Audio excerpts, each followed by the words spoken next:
Unsa kalisod kung sa gawas matug. Una, ang problema kay ang kuan lamok. Pag lamok, daghan ng lamok, di ka katog. Para ni example, kung matug ka, medyo ang kuan niya daghan lamok. Maliban lang nasuwayan man nato tuog dere ang gabi naman ron. Suwayan na ko matug dere kung makakuan jud. Balik challenge ako gulingon na matug sa gawas. So naobserbahan nako na daghan jud lamok, nakita pod nako sa ako pagsuway daghan lamok matug sa gawas. So ako gitry kung makakuan jud. So kita nako ang pagkakadlawon lisod ngano itong mga niaging gabi ang natug ko daghan kay lamok. Ang lamok usa sa pinaka lisod. Ya kaduha, gawas sa lamok kuan kanang tawag di bang hamog, dako kay kuan kay hamog sa gawas.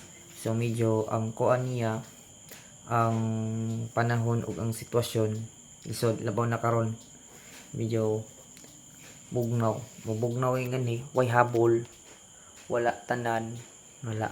So ako gisuwayan kung unsa jud ang kuan jud niya, pero mas maayo jud na jud balay na kay pamilya. Pero inani kung experiment lang ay masuwayan pwede, pero depende sa sitwasyon.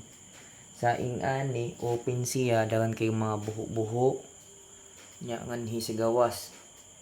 So makita ninyo na kuan na ang karon mga oras karon is nasa karon mga alas 11. So gitry na ako nga magkuan, siguro hangtod magbuntag mag-vlog yapon ko para makuan good ninyo. Basta lisod ang sa gawas, wa kay balay nanrabaho ka, lisod jud og matug ka sa gawas na nangangatrabaho ka, ano mga way puy-anan lisod. Ayahay tong mga tao na nadyo balay, nay mapuy-an, nay masilungan, way kuan sa lamok. Pero sa inaning sitwasyon na way habol, wala tanan, so ang imo ra kuan, so tagtad ka sa lamok. Sa inaning kuan kung wala jud kay ibutang sa imo panit, patay mo panit. Dan kay puwa-puwa. Yang problema pa yun kay pagkatug nimo, di pa constant ngano, tungod sa kadagan kay pa kog lamok. Sige mata-mata. O mao lagi po di na to malikyan na sa inana nya, nakita pod nako pod na kapilaw pod ang inani gud, pero ako magisawayan. Unsa jud may kon ba, unsa jud ang feeling na matug ka sa gawas na inaning sitwasyon. So mao lang to guys, na daghan kog na share sa inyo ha, bisa ko experience. Og daghang salamat sa mga nitanaw. Magkita-kita niya ta sa sunod na video.